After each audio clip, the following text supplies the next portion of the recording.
ensonga gye njagala okwogerako mu nsonga naffe bakojja waliwo ensonga zetugenda ne tuwulira netwagala okubeera nga tutangaaza.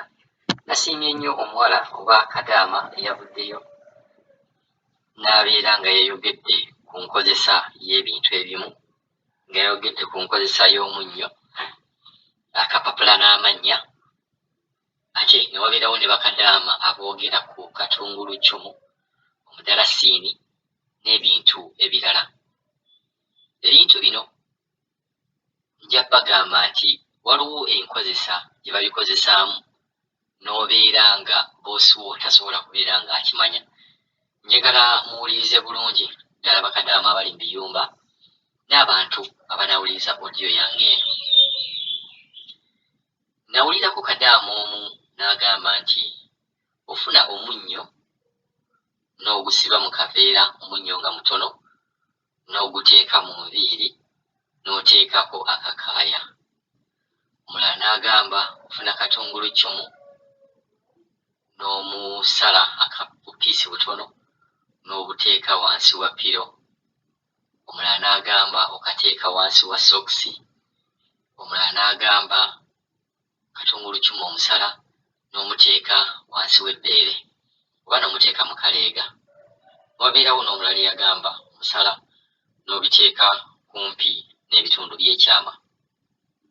Ebintu bino byonna bimwogera bituufu, naye ate osooka n'omanya ekintu kino singa okikola omuntu n'akisanga oba oddidde omunnyo ogusibye mu kaveera, n'owabeerawo ekintu kyonna ekyapeninga ne bakuggyako akakaaya ako ne bakusangamu akatundutundu k'omunnyo nga kali mu kaveera, ekintu ekyo kibeera kitya?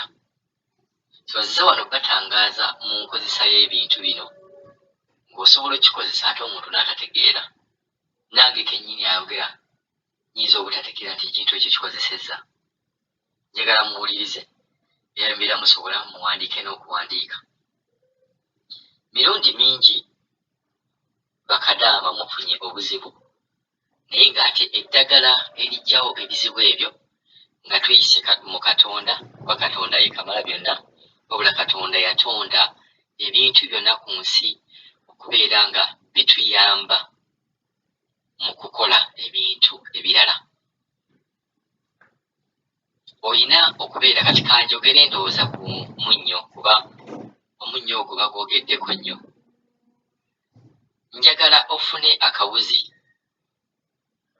Bw'ofuna akawuzi akatono nnyo, nga mumanyi akawuzi buno obuwuzi obutunga engoye, funa akawuzi ako, tabula omunnyo gwo, ekipimo kyonna ky'oba oyagadde. Akawuzi kano bw'omala kannyike mu munnyo ogwo nga bw'oyogererako ekizibu kyonna ky'oba oyina. Ekizibu kino kyonna ky'oba oyina gezaako okubeera ng'oteekamu n'amannya g'abo abantu abakutuusiza mu kizibu ekyo, kuba waliwo ebizibu ng'ekintu ddala omanyi ani akutuusizzaako ekizibu ekyo, aye ne wabeerawo n'ekizibu nga tomanyi ani agenda kukituusaako. Ng'oyagala tugambe nti ogenda mu lugendo n'osaba ng'oyagala olugendo lwo lukugendere bulungi.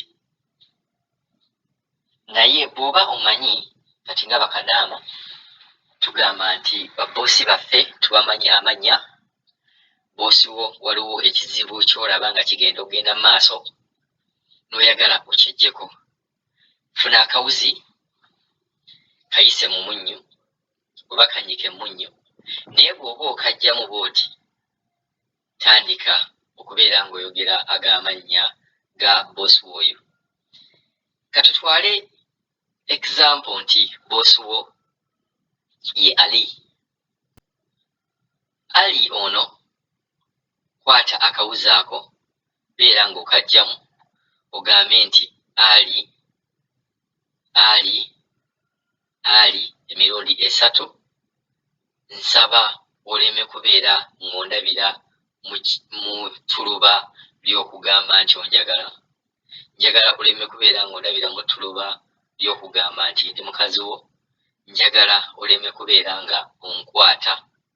Njagala obwagazi bwonna bw'onninako obw'obuseegu bubeere nga Katonda abukujja mu maaso.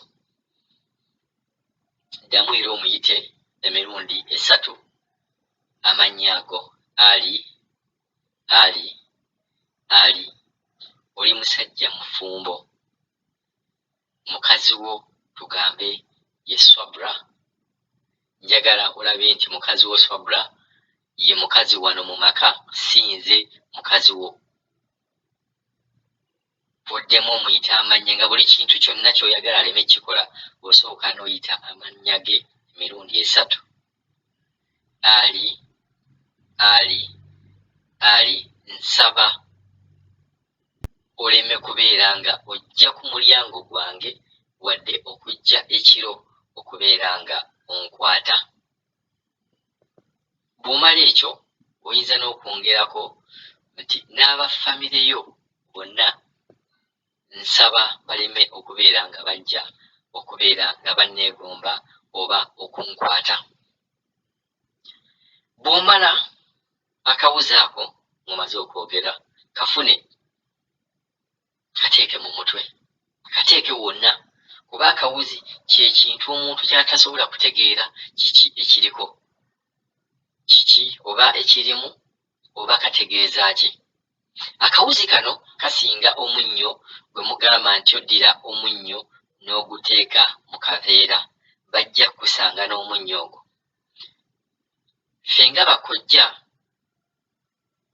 ne bassenga mbawulira abamu nga babuulirira, naye akati nga nze kojja mba mbabuulira nti enkozesa y'ebintu bino nnungi, naye ate eyinza okufuukiramu obuzibu. Nga bw'onoowulira nti waliwo abantu abagenda eyo mu masabo ne bamugamba ekintu kino bw'okikwata togezaako enkuba n'ekitonnyako. Enkuba kasita egitonnyako be bawulira nti ate yagwa eddalu.